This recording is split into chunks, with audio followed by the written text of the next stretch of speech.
चतुर बालक। बहुत समय पहले की बात है। एक गांव में एक ब्राह्मण रहता था। अत्यंत परिश्रम करने के बाद भी वह अपने परिवार का खर्च नहीं चला पाता था। उसका एक ही पुत्र था जिसे वह बहुत प्यार करता था। एक दिन पिता और पुत्र धन कमाने की लालसा से परदेश के लिए रवाना हुए। रास्ते में घनघोर जंगल पड़ा। पुत्र को प्यास लगी। थोड़ी ही दूर पर उन्हें एक तालाब दिखाई दिया। तालाब के चारों ओर हरे भरे लहलहाते हुए वृक्ष थे, जिन पर चिड़िया मधुर स्वरों में चहचहा रही थीं। पानी पीकर दोनों ने इधर उधर देखा। पास में ही एक बहुत बड़ा महल उन्हें दिखाई दिया। ब्राह्मण और उसका पुत्र थक भी गए थे और उन्हें भूख भी लग रही थी। वे दोनों महल की ओर चल पड़े। महल का आधार खुला हुआ था, किंतु अंदर कोई नहीं था। महल में अनगिनत कमरे थे, जो सब धन धान्य से भरे हुए थे। किसी कमरे में गेहूं, किसी कमरे में चावल, किसी में चीनी, गुड़ और किसी में आटा आदि। एक कमरा तो मेवों से भरा पड़ा था। ब्राह्मण रसोई घर में पहुंचा। चूल्हा जलाकर आराम से दाल चावल बनाया। पेट भर भोजन करके विश्राम करने के लिए जगह खोजने लगे। एक भंडार घर में धान भरा हुआ था।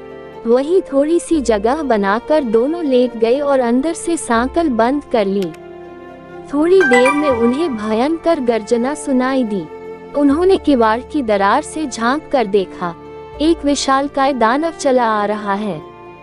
दोनों भयभीत होकर उसे देखते रहे।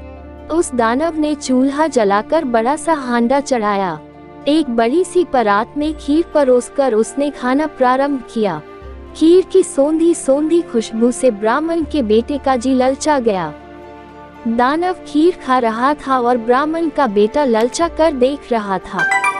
अंत में उससे रहा नहीं गया और पिता से बोला, पिताजी देखो, वह आदमी इतनी अच्छी खीर अकेले ही खाए जा रहा है, हम भी खाएंगे।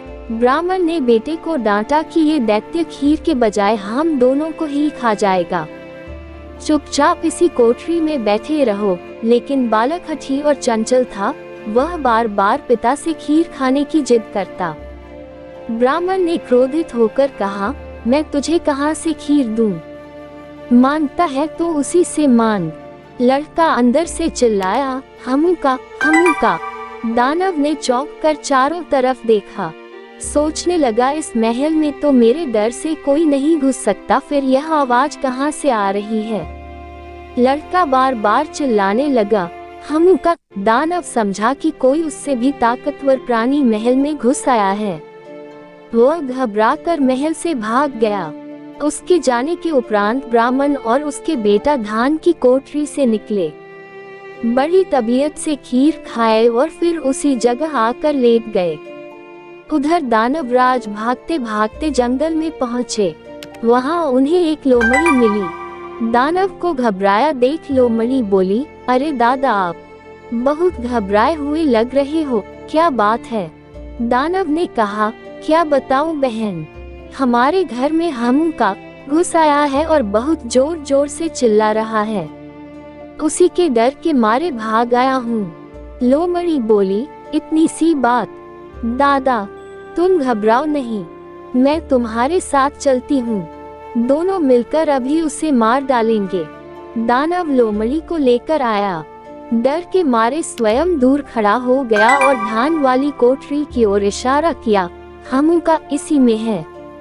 लोमड़ी ने किवाड़ की दरार में अपनी पूंछ डाली और टोह लेने लगी। जब लड़के के सिर में बार बार लोमड़ी की पूंछ लगी तो उसने क्रोध होकर पूंछ पकड़ ली। पिता ने बहुत समझाया, लेकिन लड़का हठी था। वह पूंछ पकड़कर अपनी ओर खींचने लगा और बाहर बैठी लोमड़ी अपनी ओर खींचने लगी। थोड़ी देर तक युद्ध चलता रहा और अंत में पूंछ उखड़कर लड़के के हाथ में आ गई। लोमड़ी रो रो कर कहने लगी, तुमने तो मुझसे कहा था दादा कि घर में हमू का घुसा है, इसलिए हम उसे मारने चले गए थे। तुमने ये क्यों नहीं बताया कि तुम्हारे घर में पूंछ उखाड़ घुसकर बैठ गया है? दानव और लोमड़ी के जाते ही ब्राह्मण और उसका पुत्र महल से निकले और पास ही में एक बेल के वृक्ष पर चढ़कर बैठ गए। पके हुए बेल देखकर लड़का बहुत खुश हुआ और बेल खाने लगा। तभी उन्होंने देखा दानव 4-5 बाघ लेकर महल की ओर आ रहा है। दानव के साथ कुछ बाघ अंदर चले गए और कुछ महल के आधार पर बैठकर पहरा देने लगे। दानव और बाघों ने पूरा महल देख डाला, लेकिन महल में कोई नहीं मिला। बाहर आकर बाघों ने कहा, दानव भाई, तुमने हमें बेकार कष्ट दिया, यहाँ तो कोई नहीं है। दानव बोला, नहीं बाघ भाई, इस महल में ही हमूका जोर जोर से चिल्ला रहा था, उसने लोमड़ी की पूंछ भी उखाड़ दी थी। पिता और पुत्र पेड़ पर बैठकर दानव और बाघ की बातचीत सुन रहे थे। लड़का बड़ा चंचल और साहसी था। उसने पिता से कहा, पिताजी, ये बेल बाघ के सिर पर मार दें, उसका सिर फूट जाएगा। ब्राह्मण डर के मारे कांप रहा था, लेकिन लड़के ने ताककर बेल बाघ के सिर पर दे मारा। गुलेल खेलकर उसका निशाना अचूक हो गया था। बेल बाघ की खोपड़ी पर जाकर लगा। इससे वह तिलमिला उठा। वह दानव से बोला, तुमने कहा था हमूका छुपा है। लोमड़ी ने कहा, पूंछ उखाड़ है, लेकिन ये तो सिर फोड़ आ गया है। भागो, नहीं तो सभी के सिर फोड़ डालेगा। सब बाघ तेजी से भागे। उनके पीछे दानव भी भागा। ब्राह्मण और उसका पुत्र पेड़ से उतरे, महल में गए, जितना धन ले सकते थे लिया और अपने गांव जाकर सुख से रहने लगे। इस वीडियो में आपको कुछ भी अच्छा लगा हो और कुछ सीखने को मिला हो तो प्लीज चैनल को सब्सक्राइब और वीडियो को लाइक, कमेंट, शेयर करना मत भूलना। हम आपके लिए अच्छे कंटेंट लाते रहेंगे।